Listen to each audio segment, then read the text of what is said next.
Room. Zoom. Hello, and welcome back to finding a way to convince all 20 of the F1 drivers to dance to Thunder by 17 because I saw an AI version of it on TikTok like 5 minutes ago, and I think it would be hilarious to see in person. No, Maddie, it's recap time. Also, I've seen that video and it was terrifying. Hello and welcome back to 17 to 1. My name's Julia. I know a lot about F1. Hello, my name is Maddie, and I know varying increments of F1 knowledge, and I am still salty last week that I do not get my anime figurine anymore. I got hit with some lowball questions. Because she failed our very fair quiz. Don't worry though, she'll have chances to make it up. I'll take that. This weekend, our drivers are headed to Canada for the Montreal Grand Prix, which means that it is time for predictions. Now, before every race weekend, Maddie and I put our predictions down for P1, P2, and P3, and we judge our podiums the week afterwards. We get 1 point if we have the correct driver but in the wrong spot, and 2 points if we had the correct driver and the correct spot. Maddie is consistently ahead of me on the standing. She got ahead early on in the season and has pretty much stayed there. It's the one place I can stay because the F1 league race is getting a little bumpy. You know, yeah. You and me both.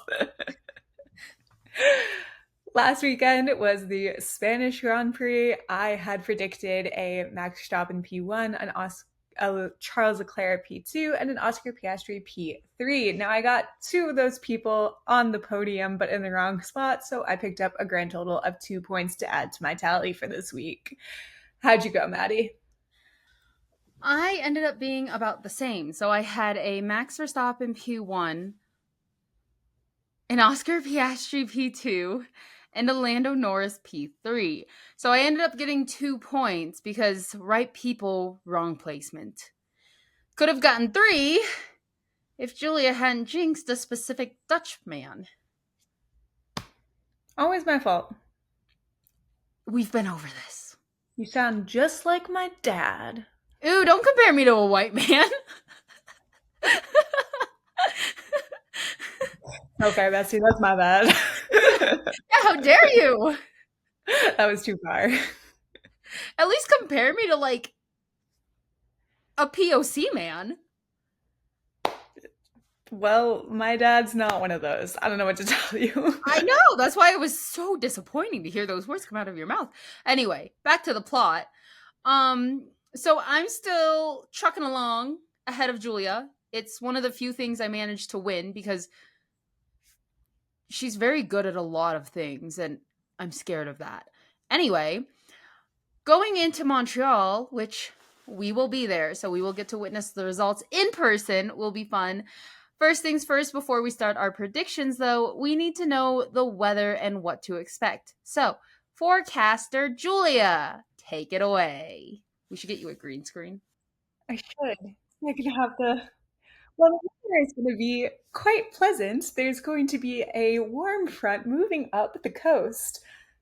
I made that up, don't believe me. But the weather is going to be quite pleasant. It's around 70 to 74 degrees pretty consistently all 4 days. Chances of rain are very low. I've been told Montreal can be a bit unpredictable. I'm from New England, Maddie's from Colorado. We're kind of used to unpredictable weather. So I wouldn't be too worried about it. It's going to be nice and cool compared to some of the previous races the drivers have been at recently. It's going to be very different compared to that heat on the road. I'm going through, what do boys call it? Puberty. It's going to be very different compared to the heat and the asphalt rising up the steam and just contributing to tire degradation. Other things to look out for: Max Verstappen is officially 1 point away from a race ban. He has 2 points getting taken off of his license after Austria, which is the following race. So he really just has to hold out till then. Time will tell what happens, but they've got people waiting in the wings to take over if need be. Personally, last year in Montreal, we had one of the most beautiful overtakes ever from Alex Albon. And he is fighting his way past the RB, fighting his way past the Alpine. He really did 2 for 1. He double teamed some people. Uh, Struck them both out at the same time. It was wonderful. Threaded the needle beautifully. And I want to see that again. That's my personal wish for Montreal, is to see Alex Albon do that again. Let's go. And on Thank that you. note, we're going to start our predictions for next week. So, So, Julia. Maddie, you won. Who's going to win the Montreal Grand Prix? I got there first. You have to answer. You did get there first, and I did it last time. So I will gladly and graciously, because I'm a gracious person, take this. P1, I'm going to go in Oscar Piastri. My brain right now is constantly trying to mix up Lando and Oscar. Like, I want to go say Oscar, and then Lando wants to come out. Or, like, I want to be like, Oscar Norris, or, like, Lando Piastri. Like, it's bad. It's bad. Interesting. Subliminal messaging, perhaps. P2 P2, we are going with a Lando Norris. and P3. P3, I believe Max will have a redemption arc, and he will, if anything, he'll get P1, but I'm putting Oscar there. Max will get a P3. I'm scared of all the spite and anger he might bring to this track. It's fair. I think Max performs best when he is at his most spiteful. So, I do too, and I know it's not like a correlation, like cause does not equal correlation. But I'm just saying all the times that like he's lost his like top 3 place or hasn't done well, the next race he's come back and he's hit pretty hard and you're just like, where was that? Like the race before Imola, he like didn't do too hot and then he came back and he's like, I'm back, and it's you're just like, were you that angry in Miami? I hope that theory holds true. Julia, don't say anything, but we will be going to hear her predictions. So, Julia, what if I just hit you with a P2? Give me a P2. I would hate you. Give me a good old P1. P1, I am actually going to say George Russell, because George Russell actually tied Max Verstappen for pole position last year. I believe that was Montreal. Somebody correct me if I'm remembering that incorrectly. Mercedes were fairly strong at Canada last year. So I'll say George. I don't think I've predicted him for a P1 yet this year. You haven't. That's great. Bold claims with the issues Mercedes is going through, but they have had 2 weeks to try and figure that out. So hopefully they've figured that out. I will say nothing more on that topic for fear of jinxing it. Our P2 placement will bring us to what, Julia? P2. P2, P2, P2, P2, P2, P2, P2, Do, do, do, do.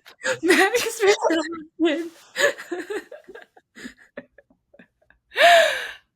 Let's go Lando Norris.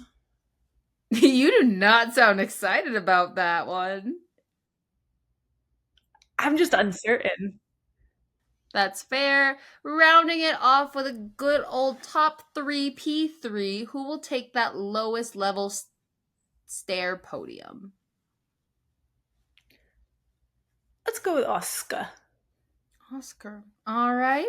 I like it. All right, Julia, because you're guessing a P1 for George Russell, who do you think, the little person on the side, who do you think it'll be a mechanic? Do you think it'll be an engineer? Who do you think will take that spot from Mercedes? I have no idea. Take a whammy blammy guess. They're aerodynamicist. I don't know. Do they have an aerodynamicist? Everybody has an aerodynamicist. You don't have an aerodynamicist? Wow, Maddie. You got to get on that. I work at a candy store and I hate my job. You think I have an aerodynamicist? Actually, if I had an aerodynamicist, maybe my life trajectory would not be going the way it's going. Everybody's got to have one. Also, the more you say aerodynamicist, the more it feels less and less like a word. It truly, truly does. All right, Maddie, my curveball question for you. Who is going to get P7? I want to say Yuki in all honesty, but I don't think he ever. I think it's a little more rare he gets that high. Williams, it depends on the strategy. I'm going to go Lewis Hamilton. Probably a pretty good one. Ferrari is notoriously pretty bad at Montreal. Let us know what your predictions are for this weekend, and we'll see you in Montreal. Bye.